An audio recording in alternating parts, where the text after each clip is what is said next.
puji Tuhan. Yuk bangkit berdiri. Kita mau katakan hari ini harinya Tuhan. Mari kita bersukaria. Oleh karena itu mari kita sama-sama tepuk tangan memuji Tuhan kita. Amin.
Ada yang lemas-lemas nih.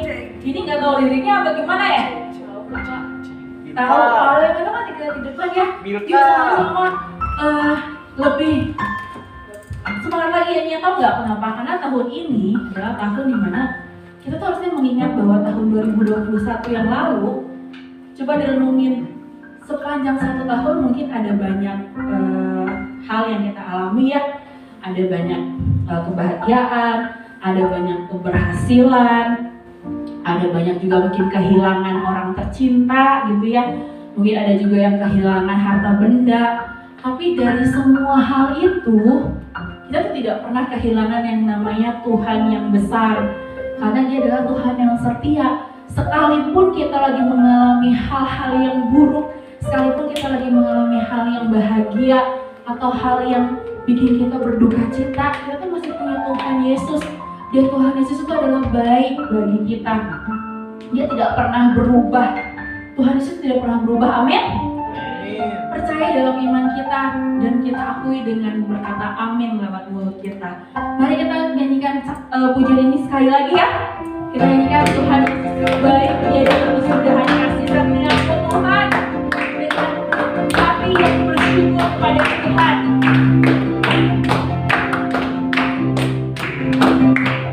Dalam kesudahan kasih setiamu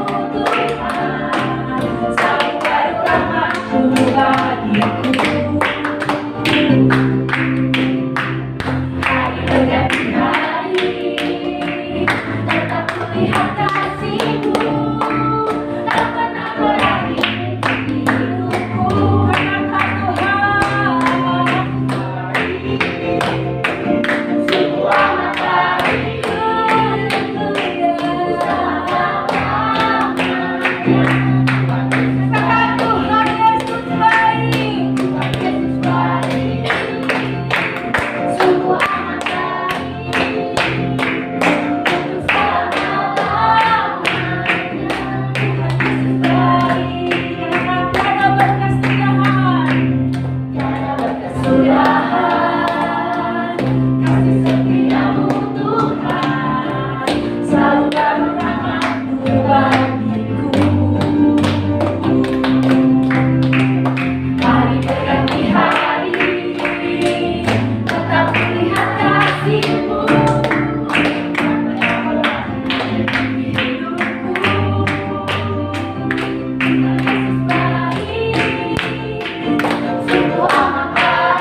sungguh amat baik,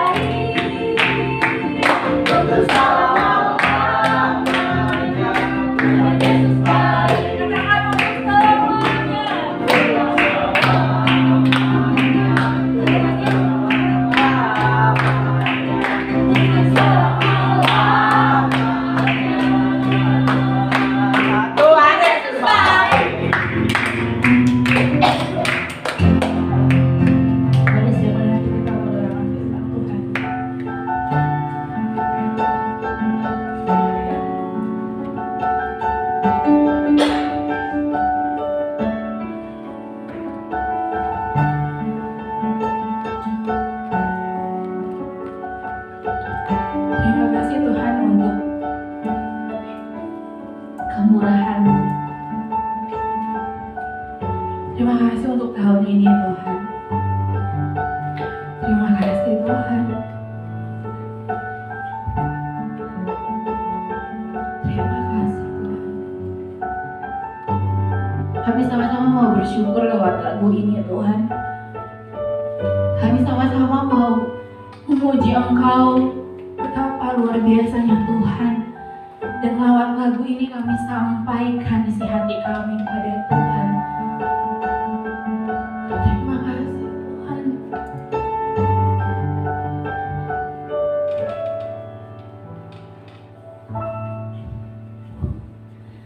Kau hiasi kehidupanku dengan kemurahan-Mu. Kau rancangkan masa depanku.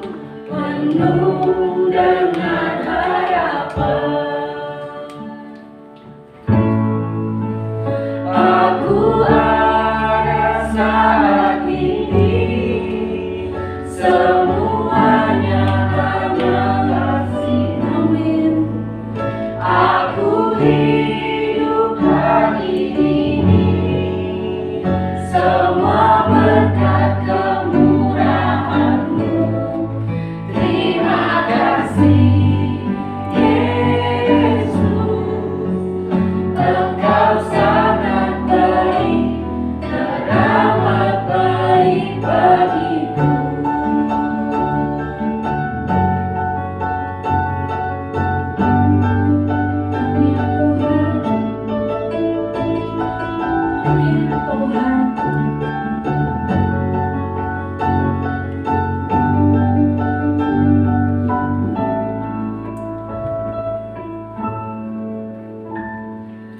Kau hiasi kehidupanku dengan kemurahan-Mu. Kau rancangkan masa depanku penuh dengan harapan. Aku ada saat ini, semuanya karena kasih-Mu. Aku hidup hari ini, semua berkat kemurahan-Mu. Terima kasih, Yesus. Engkau sangat baik, teramat baik. Aku ada saat ini, semuanya karena kasih-Mu. Aku hidup hari ini, semua berkat kemurahan-Mu. Terima kasih, Yesus. Engkau sangat baik, teramat baik. Aku ada saat ini, semuanya karena kasih-Mu. Aku hidup hari ini, semua berkat kemurahan-Mu. Terima kasih, Yesus. Engkau sangat baik, teramat baik bagiku.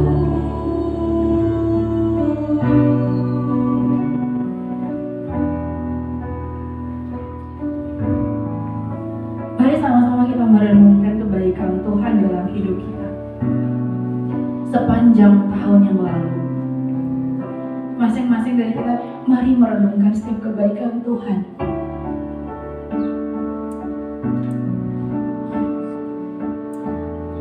Amin.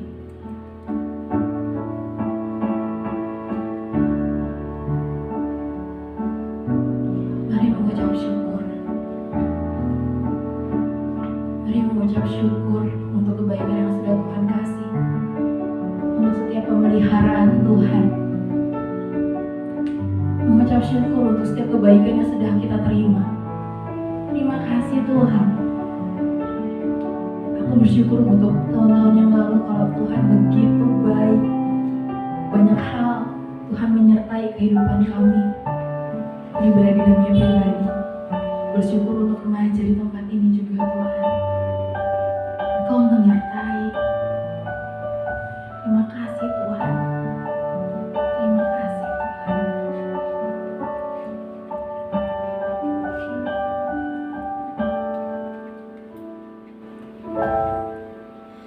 Aku ada saat ini, semuanya karena kasih-Mu. Aku hidup hari ini, ya Tuhan, semua berkat kemurahan. Yes. Terima kasih, Yesus. Engkau sangat baik, teramat baik. Aku saat ini, semuanya karena kasih-Mu. Aku hidup hari ini,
Biarlah firman-Mu menerangi setiap kaki kami Tuhan.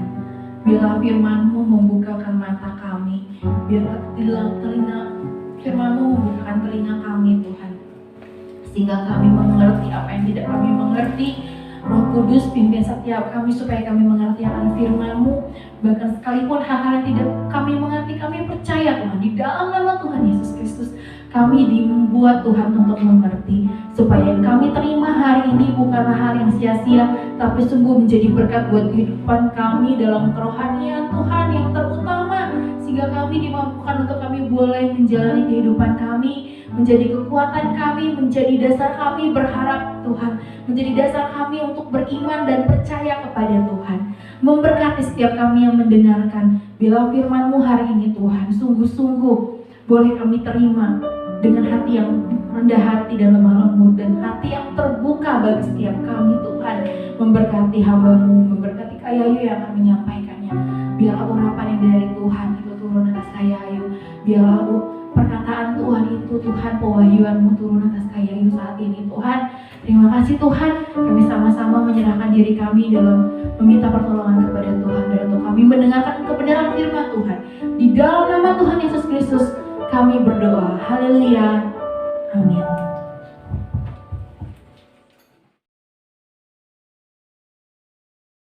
Selamat siang teman-teman. Ya. Siang. Semangat ya di tahun yang baru ini, di minggu pertama kita ibadah onsite. Udah ini lihat khotbahnya Kak Marcel di YouTube? Belum. Ada yang tahu tentang apa? Nggak ada? Oke, kakak di awal tahun ini kita ada tema besar nih. Kalau teman-teman belum dengar khotbahnya Kak Marcel yang ada di YouTube, tema besarnya adalah Eternal Legacy. Coba kita katakan ya, Eternal Legacy. Oke, yang artinya adalah, ada yang tahu? Enggak. Eternal itu kekal gitu. Legacy itu warisan. Jadi warisan yang kekal. Oke. Selama tahun 2022 kita akan membahas tentang Eternal Legacy. Kita akan belajar dari beberapa tokoh. Kita akan belajar dari seorang Ishak. Kalau tahun kemarin kita belajarnya dari 3 tokoh ya. Kita juga tahun ini kita akan belajar juga dari 3 tokoh tentang Ishak. Kita akan belajar tentang Ishak, kita akan belajar tentang Yusuf, dan kita akan belajar tentang Yosua gitu. Nah, untuk bulan ini kita akan belajar tentang Children of God, anak-anak Allah. Nah, kita mau belajar dari seorang Yusuf. Oke, selanjutnya kita mau baca ayatnya, ayat utama kita dari Eternal Legacy ini. Ayo kita baca ya. Lukas 15 ayat 31, 1, 2, 3. Katanya kepadanya, anakku, engkau selalu bersama-sama dengan aku, dan segala kepunyaanku adalah kepunyaanmu. Kalau Nover di rumah, orang tua Nover punya motor? Ya. Oke. Kalau orang tua Nover punya motor, berarti motor itu juga punya Nover bukan? Ya. Iya, bisa dibilang seperti itu ya. Nah, kalau misalnya apa yang dipunyai sama orang tua, biasanya juga kita punya juga gitu, dianggap juga milik kita gitu. Apakah motor, apakah rumah, apakah segala macamnya itu pasti punya orang tua, ya itu juga nanti akan jadi punya kita juga gitu, dan kita juga bisa memilikinya gitu. Sama seperti ini, segala kepunyaanku adalah kepunyaanmu. Jadi kayak orang tua Novel ya, motor ada kalau memang Novel udah 17 tahun ke atas ya. Udah 17 tahun belum? 19. udah bisa naik motor, ya udah bisa pakai juga kalau diizinkan sama orang tua juga ya tapinya. Jadi apa yang punya orang tua ya kita punya. Kalau misalnya teman-teman bayangin aja juga, kalau misalnya ada sering dengarkan Crazy Rich apa gitu, Crazy Rich Surabaya, Crazy Rich Jakarta, namanya juga kakak nggak tahu. Pokoknya ada lah Crazy Rich kayak gitu. Kira-kira apa yang dia miliki terus kalau dia punya anak akan diwariskan ke anaknya nggak sih? Iyalah ya, ingin jadi anaknya Crazy Rich. Enggak ya, enggak. Kita soalnya udah punya orang tua. Nah, dari sini kita belajar bahwa apa yang dimiliki oleh orang tua, ya kita juga miliki gitu. Apapun itu kita miliki. Nah, warisan kekal yang dimiliki Allah yang akan diberikan kepada kita. Kira-kira apa sih itu? Kira-kira apa saja warisan kekalnya? Nah, apakah kita sendiri juga kalau misalnya orang tua akan memberikan warisan kepada anaknya, kira-kira bapaknya Novel mau nggak mewarisin ke anak tetangga? Enggak ya, karena bukan anak. Nah, warisan itu akan diberikan hanya kepada anaknya ya. Jadi kalau warisan kekal yang dari Tuhan juga akan diberikan kepada anak-anaknya. Nah, apakah kita udah jadi anak-anaknya? Nah, kemudian bagaimana supaya kita bisa menerima warisan kekal? Nah, itu yang akan kita bahas ya. Kita akan kupas tuntas hari ini. Oke. Nah, seperti yang udah dijelasin sebenarnya oleh Kak Marcel di dalam Eternal Legacy sebelumnya, warisan kekal ini beberapa warisan kekal yang akan diberikan oleh Tuhan kepada kita. Yang pertama adalah kita hidup di dalam janji Tuhan. Kita akan belajar dari seorang Ishak. Teman-teman tahu seorang Ishak? Ishak itu merupakan anak yang dijanjikan sama Tuhan gitu. Abraham dan Sarah menantikan anak itu, dan kita belajar nanti bahwa warisan kekal yang Tuhan berikan kepada kita itu, ya kita bisa hidup di dalam janji Tuhan. Sama kayak Abraham dan Sarah itu hidup di dalam janjinya Tuhan, dan akhirnya lahirlah Ishak. Kemudian yang kedua, hidup di dalam rencana atau visi Tuhan. Ini yang terjadi sama seorang Yusuf. Apa yang terjadi sama seorang Yusuf? Apa ya?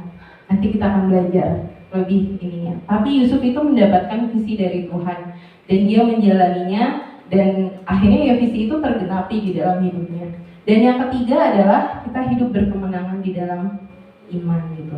Seperti seorang Yosua. Yosua itu mengintai, dia tidak takut, dan dia akhirnya dialah yang masuk ke dalam tanah perjanjian. Nah, yang paling penting kalau kita mau menerima warisan yang kekal, apa sih? Menerima keselamatan dan menjadi anak-anak Allah. Kalau warisan itu diberikan kepada anak-anaknya, berarti kita harus jadi anak-anak Allah dulu, baru kita bisa menerima warisan yang dari Tuhan. Nah, tapi gimana caranya untuk bisa menjadi anak-anak Allah? Siapa di sini yang tidak berdosa? Angkat tangan. Adakah yang gak berdosa? Sedangkan Allah pernah berdosa gak sih? Gak pernah berdosa ya. Allah itu kudus ya. Allah itu kudus, Allah itu tidak pernah berdosa. Nah, kita yang manusia yang berdosa emang bisa jadi anaknya? Bisa gak sih? Bisa? Bisa. Oke, gimana caranya? Kita cari tahu ya. Kalau misalnya kita berdosa dari lahir, seperti teman-teman tahu, kita lahir sebenarnya dari dalam kandungan ibu juga kita dikandung oleh orang yang berdosa, artinya kita juga menjadi manusia berdosa. Dan kita sering melakukan hal-hal yang dibilang dosa. Entah itu kita membentak orang tua, entah itu kita berbohong, entah itu kita menyontek, entah itu kita ikut tawuran, entah apapun itu artinya kita berdosa. Nah, kalau udah kita berdosa, emang kita bisa jadi anak-anak Allah? Allah itu kudus, Allah itu tidak pernah berdosa. Nah, bisa nggak? Gimana caranya kita jadi anak Allah? Mungkin ayat-ayat ini ayat-ayat yang biasa teman-teman mungkin kebanyakan udah pemuritan ya, pemuritan mungkin sudah pernah mendengar tentang ayat-ayat ini juga. Karena semua orang telah berbuat dosa dan telah kehilangan kemuliaan Allah. Artinya di sini adalah semua orang, semua manusia itu berbuat dosa. Dan kalau misalnya kita berdosa, upahnya apa? Kalau kita berdosa, ujung-ujungnya akan apa? Maut. Maut itu apa? Terpisah dari Allah. Kalau bisa kita terpisah dari Allah, ya kita nggak pernah bisa bersama-sama dengan Tuhan. Gimana kita mau jadi anaknya Tuhan kalau misalnya kita terpisah dari Allah gitu. Nah, kalau misalnya kita semua berbuat dosa, kita terpisah dari Allah, gimana caranya kita mau mendekat sama Tuhan, kita jadi anak-anak Allah? Nah, ganjaran dosa itu maut. Dan manusia itu dapat menyelamatkan dirinya sendiri nggak? Bisa nggak? Dengan kita berbuat baik, kita mungkin bisa tuh dianggap jadi orang suci kalau kita berbuat baik, menolong orang, atau kita punya uang banyak, kita nolong orang, ngebantu orang, atau kita melakukan banyak kegiatan-kegiatan baik. Dengan kayak gitu kita bisa nggak menebus dosa kita? Menebus dosa kita sendiri. Sama kayak orang yang tenggelam, bisakah dia menyelamatkan dirinya sendiri? Ada yang pernah tenggelam? Ada yang pernah ya? Kakak juga pernah tuh, hampir tenggelam sih. Hampir tenggelam gitu. Dan udah benar-benar baru pertama belajar, dan walaupun sampai sekarang juga kakak belum bisa berenang juga ya. Tapi maksudnya saat belajar itu tuh mulai melepas pegangan, ada pegangan kan di sisi kolam renang gitu, dan kakak mulai lepas, tapi kok akhirnya jadi kayak mau tenggelam gitu, dan akhirnya tapi untungnya terpegang lagi gitu, pegangannya di samping gitu. Itu yang membuat kakak bisa akhirnya naik lagi gitu. Artinya biasanya orang yang tenggelam akan, kalau misalnya dia berusaha menyelamatkan dirinya sendiri dengan gerak segala macam, biasanya semakin akan tenggelam ya. Sama kayak manusia itu berdosa, manusia itu berusaha menyelamatkan diri sendiri, tapi manusia nggak bisa menyelamatkan diri sendiri ya, karena manusia kodratnya sudah berdosa dan butuh bantuan untuk bisa diselamatkan. Nah, ini ayat yang terkenal sekali ya, Yohanes 3 ayat 16. Walaupun mungkin ini ayat yang sudah sangat biasa, tapi menurut kakak ini ayat yang luar biasa sih. Yohanes 3 ayat 16, kita baca bareng-bareng ya. 1, 2, 3. Karena kasih Allah ini, sehingga dia telah mengaruniakan anaknya yang tunggal, supaya setiap orang yang percaya kepadanya tidak binasa, melainkan beroleh hidup yang kekal. Oke. Apa arti dari ayat ini? Setiap orang yang percaya kepadanya tidak akan binasa. Kalau kita berbuat dosa dan tidak bertobat sampai pada akhir hidup kita, apa yang akan terjadi sama kita? Kita akan binasa. Kita akan mengalami maut, berpisah dari Allah. Tapi kabar baiknya, luar biasanya, kalau orang yang mau percaya kepadanya tidak akan binasa. Kepadanya itu siapa? Kepada Allah, kepada Tuhan Yesus.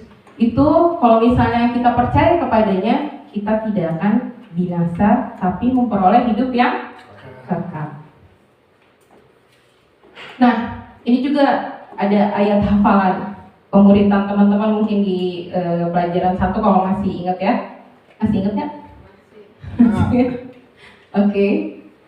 Dibilang sebab karena kasih karunia kamu diselamatkan. Nah, artinya kita percaya, gimana caranya kita diselamatkan? Kita percaya kepada Tuhan, kita jadi tidak binasa, dan itu semua itu karena kasih karunia. Kita diselamatkan karena kebaikan Tuhan, bukan karena kita yang sudah berbuat baik, melakukan apa yang baik, makanya Tuhan pandang, oh ini orang baik, makanya aku selamatkan. Oh ini orang jahat, gak akan aku selamatkan. Enggak seperti itu. Tapi itu semua karena kasih karunia. Kasih karunia itu istilahnya kayak sebenarnya kita tuh gak pantas untuk hal itu. Kita tuh gak pantas untuk diselamatkan. Teman-teman pernah berpikir nggak kalau teman-teman itu pantas untuk Tuhan selamatkan? Ya saya pantas sih, orang saya setiap minggu ke gereja, saya rajin membantu orang tua, nilai saya bagus di sekolah, terus saya rajin membaca Alkitab, saya pantas Tuhan selamatkan. Ada nggak yang berpikir seperti itu? Kita semua tuh nggak pantas ya teman-teman. Kita tuh nggak pantas Tuhan selamatkan, tapi Tuhan memberikan kasih karunia menyelamatkan kita gitu. Tuhan membawa kita untuk kita diselamatkan. Dan kalau misalnya kita semua boleh percaya sama Tuhan Yesus, ada yang nggak percaya sama Tuhan Yesus? Semuanya percaya ya. Dan itu menurut kakak, kalau kita semua boleh percaya seperti tadi di Yohanes 3:16, setiap orang yang percaya tidak akan binasa. Kakak percaya teman-teman tidak akan binasa, dan teman-teman juga kalau bisa percaya itu semua karena anugerah Tuhan. Nah, di sini di Kisah Para Rasul di sini bilang juga keselamatan itu tidak ada di dalam siapapun juga selain di dalam Dia. Dia di sini merujuk kepada Tuhan Yesus, dan di bawah kolong langit ini tidak ada nama lain yang diberikan kepada manusia yang olehnya kita dapat diselamatkan. Nah, jangan sampai salah, keselamatan itu cuma ada di dalam Tuhan Yesus. Jadi teman-teman, kamu nggak tahu mungkin ke depan teman-teman akan bertemu dengan siapa, teman-teman akan bergaul dengan siapa, tapi jangan lupa akan hal ini. Keselamatan itu nggak akan diberikan oleh siapa-siapa selain daripada Tuhan Yesus. Dan kalau misalnya kita pada saat kita diselamatkan, yang perlu kita lakukan adalah apa? Kita juga perlu mengaku dosa. Kita harus mengaku dosa. Di sini dibilang 1 Yohanes 1:9, jika kita mengaku dosa kita, maka Allah adalah setia dan adil, sehingga Ia akan mengampuni segala dosa kita. Artinya, kita perlu mengaku dosa kita percaya kepada Tuhan Yesus, dan kita diselamatkan. Jadi, kalau teman-teman tadi bilang untuk mendapatkan warisan yang kekal itu, kita butuh apa? Kita butuh untuk diselamatkan. Keselamatan itu kunci utamanya. Siapa yang bisa menjadi anak-anak Allah? Siapa yang bisa mendapatkan warisan kalau bukan anak-anaknya? Kalau bukan anak-anaknya, kita nggak bisa menerima warisan. Jadi keselamatan itu adalah kunci utama kita untuk bisa menerima warisan dari Tuhan. Nah, kalau teman-teman udah percaya, setiap orang yang diberinya, setiap orang yang menerimanya, kalau teman-teman percaya, artinya teman-teman menerimanya kan, menerima Tuhan Yesus di dalam hati teman-teman dan diberikan kuasa untuk menjadi anak-anak Allah. Nah, teman-teman yang sudah percaya kepada Tuhan Yesus, teman-teman yang sudah mengaku dosanya, teman-teman diselamatkan. Artinya, kalau sudah diselamatkan, artinya teman-teman diberinya kuasa supaya menjadi anak-anak Allah. Nah, sekarang kakak minta teman-teman semua bilang namanya, misalnya kayak contohnya kakak, Yayu adalah anak-anak Allah. Nah, teman-teman bilang namanya teman-teman sendiri, kemudian disambung dengan adalah anak-anak Allah. Oke? Kita katakan sama-sama, 1, 2, 3. Yayu adalah anak-anak Allah. Oke, kita semua adalah anak-anak Allah. Kakak percaya kita semua anak-anak Allah. Tapi kalau misalnya ada teman-teman yang ternyata belum lahir baru itu kita menerima Tuhan Yesus sebagai Tuhan dan Juru Selamat, atau teman-teman belum mengakui dosa, teman-teman bisa hubungi kakak-kakak di tempat ini ya, yang akan membantu teman-teman, karena itu lahir baru itu sebenarnya kayak sebuah titik yang paling penting di dalam hidup teman-teman gitu. Itu yang akan membawa teman-teman merubah hidup teman-teman menjadi ke arah yang lebih baik. Seperti itu. Nah, kakak mau nanya, teman-teman mungkin lahir barunya udah lama? Ada yang udah lama ya? Ada yang baru-baru? Tapi sekarang, apakah status kita masih tetap jadi anak-anak Allah? Teman-teman pernah dengar kan ada cerita bahwa ada anak yang nggak mengakui ayahnya lagi. Dia keluar dari rumah. Nah, kira-kira kalau anak-anak yang kayak gitu, pasti nggak sih nanti akan mendapatkan warisan? Masih. Sudah dicoret biasanya dari kartu keluarga, sudah tidak mau mengakui orang tuanya lagi gitu. Biasanya anak-anak yang seperti itu akan dicoret ya. Maukah kita dicoret dari kartu keluarga? Gak mau ya? Gak ada yang mau gitu. Jadi, nah di sini tuh pertanyaannya adalah, apakah kita masih berstatus sebagai anak Allah? Mungkin kita udah lahir baru, tapi pertanyaannya, apakah kita masih tetap sekarang berstatus sebagai anak Allah? Masihkah kita sekarang tuh bisa menerima warisan dari Allah gitu? Gimana cara kita tahunya? Kita boleh ngecek deh. Apakah Yesus itu memang udah mati buat kita? Gimana cara tahunya? Ya kita sendiri, apakah kita udah mati terhadap dosa kita?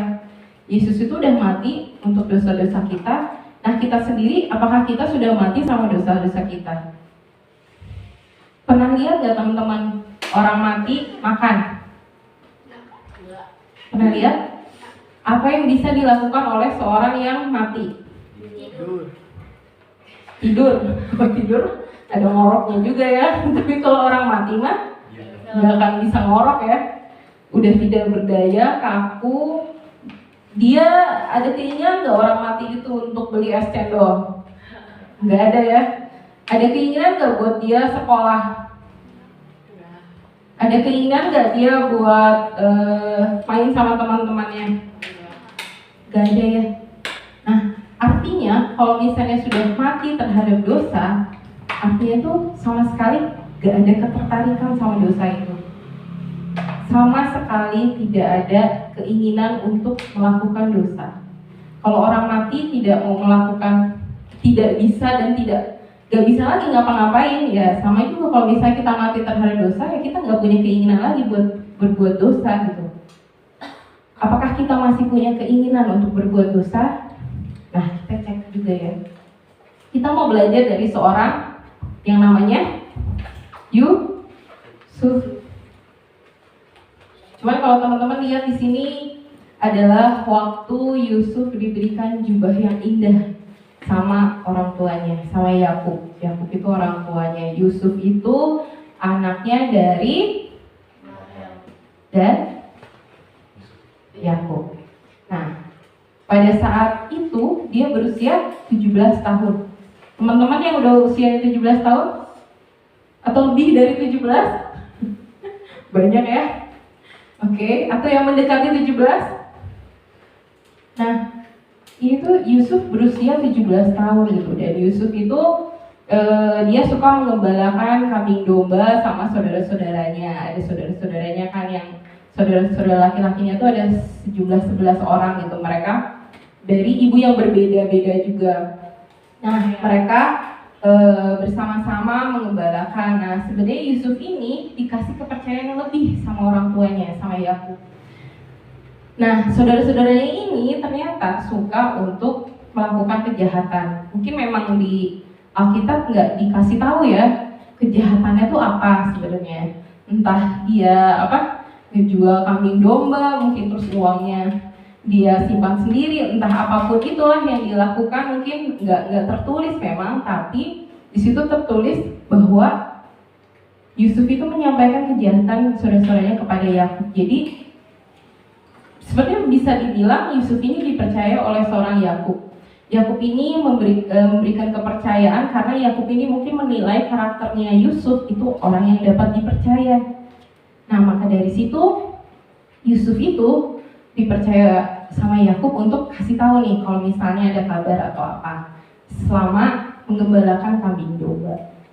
Nah, kemudian Yusuf ini sendiri memang lebih disayangin sama seorang Yakub.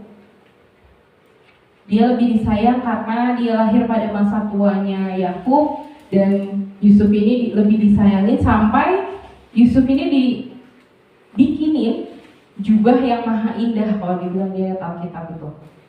Ini jubahnya ya, jubah maha indah. Nah, karena seperti itu, saudara-saudaranya irilah sama Yusuf. Saudara-saudara yang lain iri sama Yusuf dan membenci Yusuf gitu.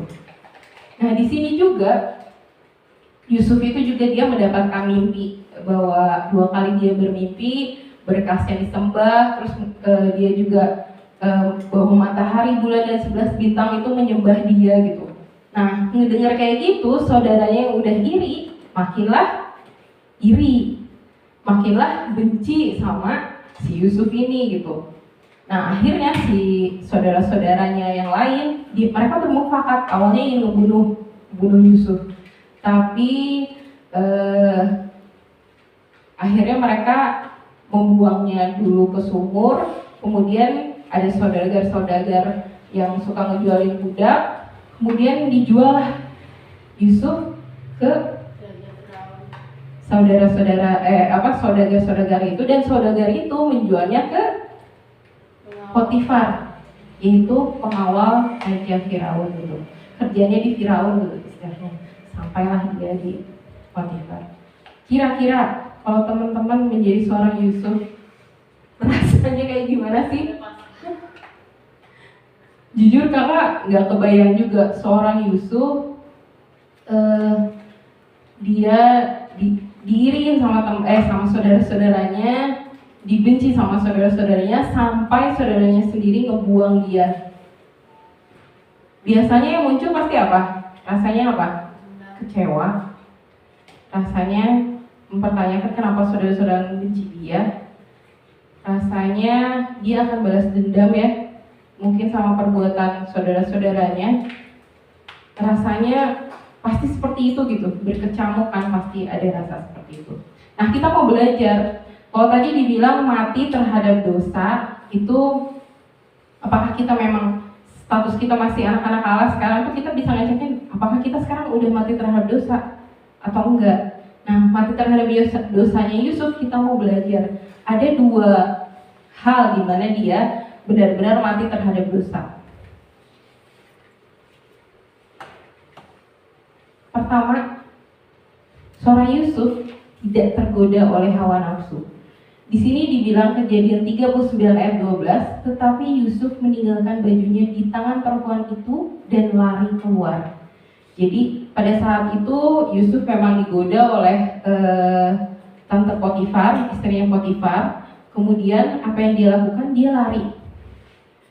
Di situ tuh sebenarnya katanya tuh dijelaskan di firman, sebenarnya Yusuf itu jadi orang yang sangat dipercaya sama Potifar. Segala sesuatunya udah kamu yang ngurus gitu, kayak Potifar tuh udah kamu semuanya yang ngurus, itu berarti kayaknya sangat dipercaya banget ya. Sampai waktu sama Yakub dia juga sangat dipercaya sama Yakub. Nah, pada saat dia bekerja di Potifar, dia juga menjadi seorang kepercayaannya. Berarti artinya dia melakukan pekerjaannya bagus dong ya. Pasti orang yang dipercaya biasanya melakukan pekerjaan yang bagus ya, dan dapat dipercaya gitu. Tapi pada suatu hari digodalah dia sama tante Potifar, tapi apa yang dia lakukan?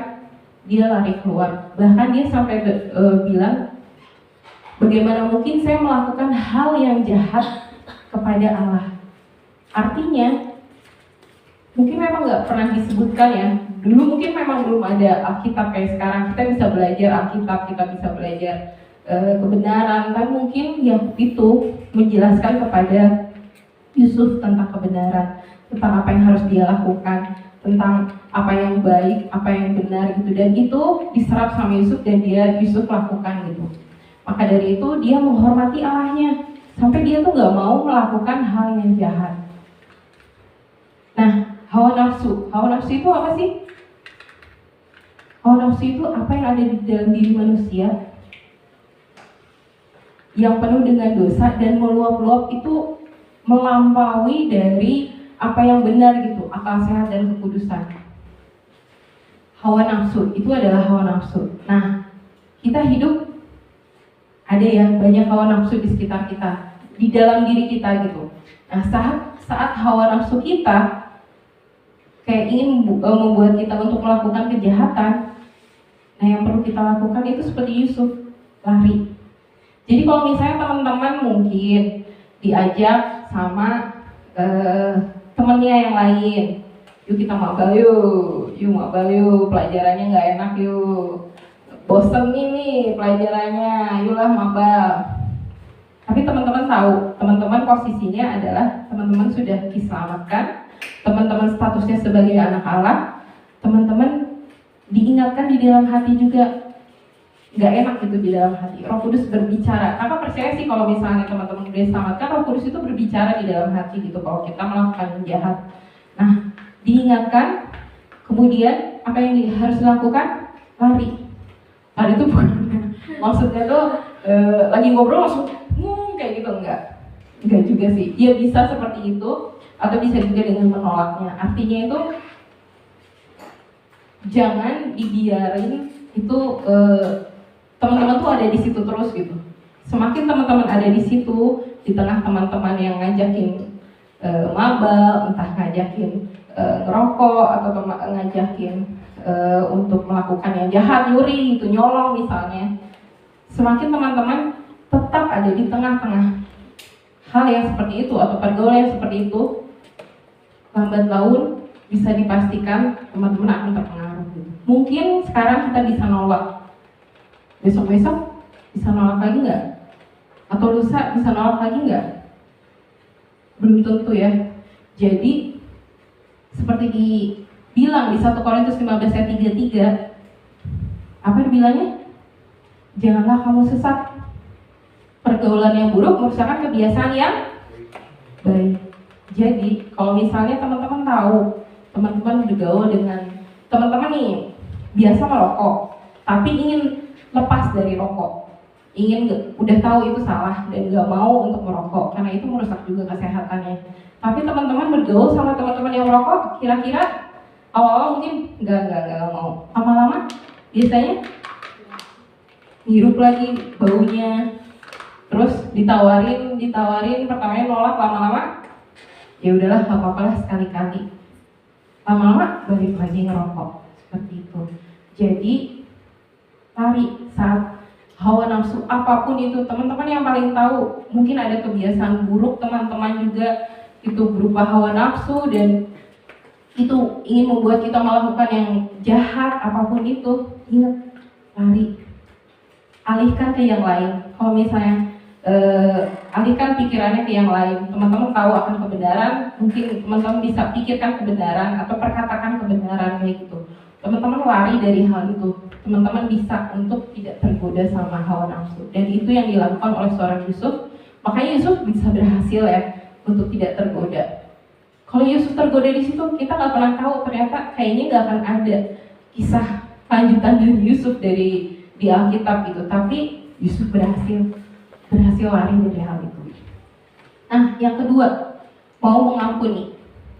Kira-kira kalau udah dijahatin gitu sama saudara-saudara, nih, Nando nih, kalau misalnya dijahatin gitu sama Sansan, sampai dibuang, sampai dijual, mungkin kalau sekarang nggak ada dijual ya, nggak ngerti sih. Kira-kira Nando tuh akan sakit hati gak sih? Ya, jelas. Jelas sakit hati ya. Oh, kemungkinan besar kalau dijahatin pasti sakit hati, apalagi biasanya orang tuh kalau jahat dijahatin sama orang yang nggak terlalu dikenal, mungkin nggak terlalu gimana, yang nggak terlalu bekas ya. Tapi kalau dijahatin sama saudara sendiri, dijahatin sama orang tua sendiri, dijahatin sama teman dekat sendiri, kira-kira sakitnya tuh di sini, di dalam hatiku itu. Dan itu tuh terjadi sama seorang Yusuf, dia disakiti. Kebayangkan sampai dibuang, sampai dijual, seperti kayak gitu. Itulah yang terjadi. Tapi itu luar biasanya seorang Yusuf. Kakak ngeliat tuh luar biasa lah. Itu pada saat Yusuf menjabat, dipercaya sama Firaun itu sekitar umur 30. Berarti udah 13 tahun berselang ya, daripada kejadian dulu pernah dia dibuang gitu.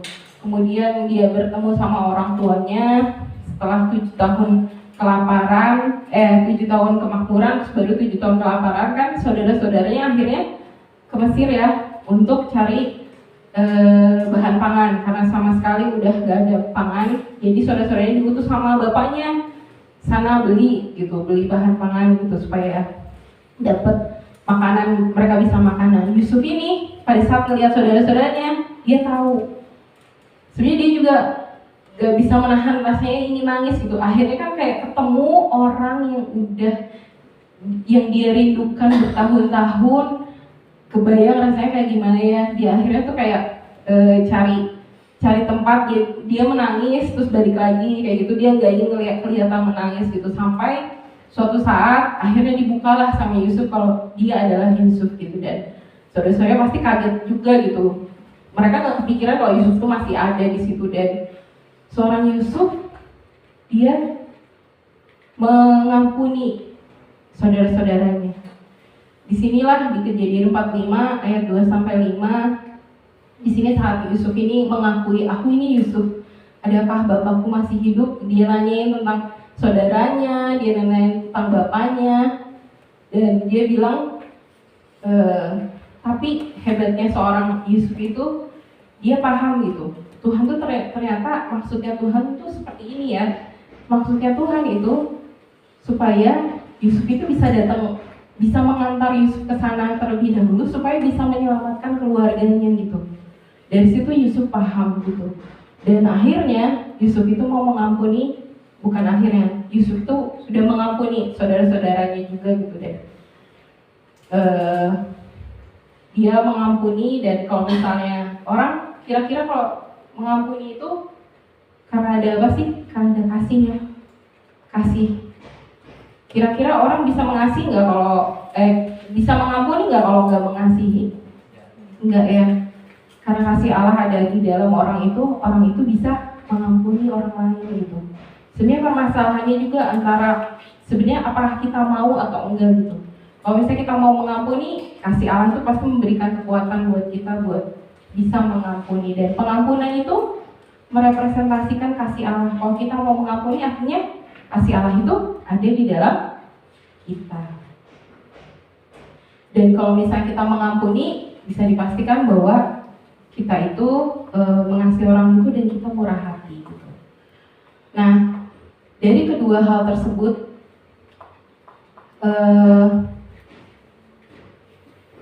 Yusuf mungkin ada banyak hal lainnya, tapi apa yang dilakukan oleh seorang Yusuf adalah dia sudah mati untuk dosanya. Dia udah mau untuk tidak tergoda sama hawa nafsu, dia sudah mematikan hawa nafsunya, dia mau untuk mengampuni. Itu hal yang juga sulit ya. Mungkin kalau misalnya disakiti sama orang yang terdekat, itu hal yang sulit, tapi Yusuf bisa melakukannya. Dia sudah mati terhadap dosa, artinya kalau kayak gitu, dia tuh bisa melihat visinya Tuhan gitu. Dia tuh paham gitu, akhirnya dia paham bahwa di Kejadian 50 ayat 20, memang kamu telah mereka-rekakan yang jahat. Saudaranya jahat ya sama dia, udah ngerekain untuk membunuh, untuk dijual, segala macam kayak gitu, tetapi Allah telah mereka-rekakan untuk kebaikan dengan maksud untuk melakukan seperti yang terjadi sekarang ini, yakni memelihara hidup suatu bangsa yang besar. Kakak mungkin lihat, mungkin Yakub menceritakan apa yang diceritakan juga oleh seorang Ishak, diceritakan juga oleh seorang Abraham, bahwa bangsa ini, keturunanmu akan menjadi bangsa yang besar gitu. Dan itu dia yakini, dan saat dia ada di Firaun, dia tuh jadi mungkin sadar gitu, oh iya, Tuhan tuh memberikan visi seperti itu kepada dia, bahwa Yusuf dipakai untuk memelihara suatu hidup bangsa yang besar gitu. Itu luar biasa sih. Jadi kita pun bisa melihat bahwa Tuhan tuh apa yang akan Tuhan lakukan di dalam hidup kita, maupun kita bisa mendapatkan berkat-berkat Tuhan kalau kita sendiri sudah mati terhadap dosa kita. Kayak gitu. Oke. Mungkin apa yang kakak bagikan itu cukup sampai di sini. Kita belajar untuk apa? Hal yang paling penting untuk kita bisa mendapatkan warisan yang kekal adalah kita harus diselamatkan. Dengan diselamatkan kita menjadi anak-anak Allah. Yang selanjutnya adalah apakah saat ini kita tetap menjadi anak-anak Allah? Bagaimana cara kita tahunya? Apakah kita sudah mati terhadap dosa? Apakah kita mungkin masih melakukan kebiasaan-kebiasaan buruk kita?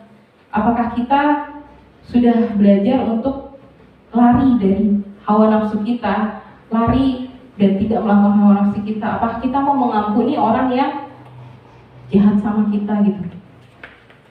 Mungkin salah satu indikatornya segitu. Dengan seperti itu, kita boleh mendapatkan warisan yang kekal dari Tuhan gitu.